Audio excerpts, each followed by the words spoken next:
জনরোষের চাপে পড়ে গত সোমবার পদত্যাগ করে বাংলাদেশ ছেড়ে পালিয়েছেন প্রধানমন্ত্রী শেখ হাসিনা। দেশের আমজনতার লাগাতার বিক্ষোভে পরিস্থিতি নিয়ন্ত্রণের বাইরে চলে গেলে ইস্তফা দিয়েই দেশ ছেড়েছেন তিনি। দীর্ঘ 17 বছর পর হাসিনা সরকারের পতন ঘটেছে ওপার বাংলাতে। এদিকে শেখ হাসিনা দেশ ছাড়তেই তাণ্ডব চলেছে তার বাসভবনে।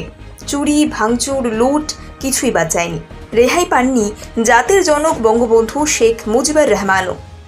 জেসিবি দিয়ে ভেঙে গুঁড়িয়ে দেওয়া হয়েছে বঙ্গবন্ধু শেখ মুজিবুর রহমানের মূর্তি। তার স্মরণে তৈরি হওয়া শেখ মুজিবুর রহমানের মিউজিয়ামেও আগুন ধরিয়ে দেয় স্বাধীন জনতা। যেই মানুষটা গোটা দেশ স্বাধীনের মূল কারিগর, সেই বঙ্গবন্ধুর মূর্তিতে জুতোর মালা, এমনকি তার মূর্তিতে উঠে প্রস্রাব করে এক যুবকের দল।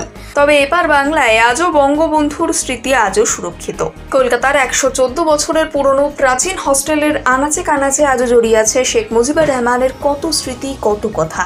মৌলানা আজাদ কলেজের বেকার হস্টেলের একটি রুমের সঙ্গে আজও মাখা বঙ্গবন্ধুর স্মৃতি। টাইমস অফ ইন্ডিয়ার প্রতিবেদন অনুসারে 1945-46 সালে এই হোস্টেলে দিন কাটিয়েছেন শেখ মুজিব। সেই কলেজের ইউনিয়নে জেনারেল সেক্রেটারি হয়েছিলেন মুজিবুর। এরও 1947 সালের দিকে কলকাতায় সাম্প্রদায়িক দাঙ্গার সময় মুসলিমদের রক্ষা করায় বড় ভূমিকা ছিল তার। ইসলামিয়া কলেজে তার যাত্রা শুরু হয় 1942 সালে। পরে সেখান থেকেই BA ডিগ্রি অর্জন করেন তিনি। সেখানকার 24 নম্বর কক্ষটি হয়ে ওঠে তার ঘাঁটি। তার সমস্ত কার্যকলাপের কেন্দ্রবিন্দু ছিল এই জায়গা। এখানে বসেই তিনি শেষ পর্যন্ত বাংলাদেশকে স্বাধীনতার দিকে নিয়ে যাওয়ার জন্য ভিত্তি স্থাপন শুরু করেন। স্বাধীন বাংলাদেশ তৈরির পরিকল্পনা এখান থেকেই। বাংলাদেশের স্বাধীনতা আন্দোলনের প্রথম সারিতে ছিলেন বঙ্গবন্ধু শেখ মুজিবুর রহমান। ওপার বাংলাতে বঙ্গবন্ধুর সমস্ত স্মৃতি ধূলিসাৎ করার পরিকল্পনা চললেও সীমান্তের এপারে তা সযত্নে রাখা রয়েছে। বাংলাদেশ সরকারের অনুরোধ মেনে 1998 সালে রুম নাম্বার 23 এবং 24কে একটি মিউজিয়াম হিসেবে গড়ে তোলা হয়েছে। রয়েছে একটি লাইব্রেরিও, যেখানে শেখ মুজিবুর রহমান সম্পর্কিত নানান বই রাখা আছে। দর্শনার্থীরা তা পরিদর্শন করে আসতে পারেন। জনরোষের চাপে পড়ে গত সোমবার পদত্যাগ করে বাংলাদেশ ছেড়ে পালিয়েছেন প্রধানমন্ত্রী শেখ হাসিনা। দেশের আমজনতার লাগাতার বিক্ষোভে পরিস্থিতি নিয়ন্ত্রণের বাইরে চলে গেলে ইস্তফা দিয়েই দেশ ছেড়েছেন তিনি। দীর্ঘ 17 বছর পর হাসিনা সরকারের পতন ঘটেছে ওপার বাংলাতে। এদিকে শেখ হাসিনা দেশ ছাড়তেই তাণ্ডব চলেছে তার বাসভবনে। চুরি, ভাঙচুর, লুট কিছুই বাদ যায়নি। রেহাই পাননি জাতির জনক বঙ্গবন্ধু শেখ মুজিবুর রহমানও।